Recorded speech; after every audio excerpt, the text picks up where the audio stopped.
Habari za wakati huu ndugu mpenzi mtazamaji na mfuatiliaji wa chaneli hii.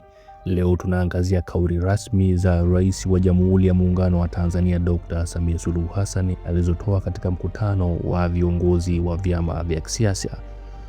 Rais wa Jamhuri ya Muungano wa Tanzania Dr. Samia Suluhu Hassan amesisitiza kuwa hatua zote za mchakato wa maboresho ya katiba zitafanyika kwa kuzingatia sheria, kanuni na taratibu zilizowekwa kwa maslahi mapana ya taifa. Rais Samia ametoa msisitizo huo Julai 30 mwaka 2026 alipokutana na kufanya mazungumzo na viongozi wa vyama 18 vya siasa nchini katika Ikulu ya Dar es Salaam.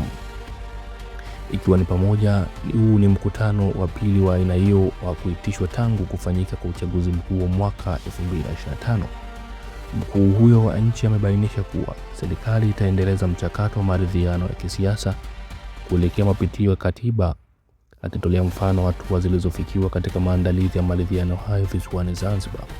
Na ili kuimarisha ushirikiano na ujenzi wa hoja, Rais Samia ametangaza nia ya serikali kukutana na viongozi wa vyama vya siasa angalau mara 3 kila mwaka. Katika mkutano huo uliohusisha wenyeviti, makamu wenyeviti na makatibu wakuu wa vyama vya siasa, Rais Samia aligusia pia mwelekeo wa uchumi, akieleza kuwa unatarajiwa kukua kwa 6.3% mwaka huu kutoka 6% na mwaka uliopita, huku serikali ikiweka msisitizo katika kuimarisha miundombinu ya kimkakati kama vile bandari ya Dar es Salaam na bandari za maziwa makuu. Aidha, Rais Samia amevitaka vyama vya siasa nchini kushirikiana na serikali kulinda amani na maslahi ya nchi, huku akipokea maoni mbalimbali yaliyowasilishwa na viongozi hao na kuahidi kuwa serikali itafanyia kazi kupitia mifumo rasmi ya maamuzi. Kauli ya Rais Samia inakuja katika muktadha wa mjadala mkubwa wa kitaifa kuhusu katiba mpya, maridhiano ya kisiasa na ushirikishwaji wa vyama vya siasa. Rais anasisitiza kuwa mchakato wa maboresho ya katiba utafanyika kwa kuzingatia sheria, kanuni na taratibu zilizowekwa.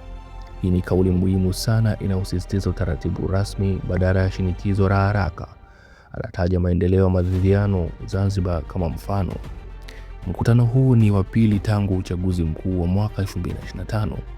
Rais ametangaza nia ya kukutana na viongozi wa vyama angalau mara 3 kwa mwaka, hatua inayoweza kuonekana kama jaribio la kuimarisha mazungumzo haya kwa muda mrefu na endelevu. Hata hivyo, swali linabaki: ni kwa kiwango gani vyama vikubwa vya upinzani hasa Chadema vinashiriki kikamilifu katika michakato hii?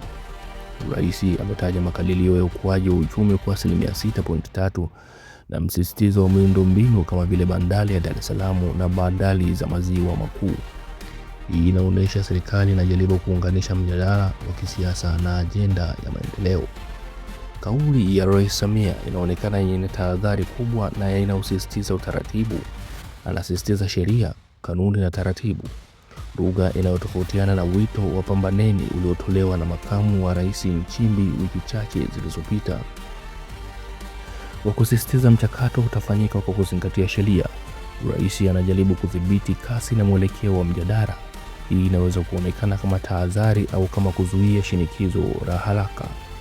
Na kurejelea maendeleo Zanzibar kunaweza kuwa ishara ya kuonesha kuwa serikali ina uzoefu wa mazungumzo ya kisiasa. Swali ni iwapo mfano huo unaweza kurudiwa bara. Hii ni ahadi chanya kwa mazungumzo endelevu. Hata hivyo, ufanisi wake utategemea ushiriki wa kweli wa vyama vyote muhimu na uwazi wa ajenda. Mkutano ulihusisha viongozi wa vyama 18. Chadema haikuwepo na wala haikushiriki kabisa kikamilifu, ambapo hii inaathiri uhalali wa mchakato kwa baadhi ya wadau.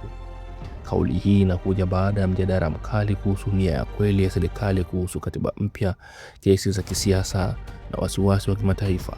Inaonekana kama jaribio la kuonesha serikali liko tayari kuzungumza, lakini bado inasisitiza udhibiti wa mchakato. Kwa ujumla, kauli ya Rais Samia inatoa ujumbe wa tutafanya, lakini kwa taratibu zetu. Ufanisi wake utategemea matendo yanayofuata, ushirikishwaji wa ukweli na uwazi katika ratiba ya mapitio ya katiba.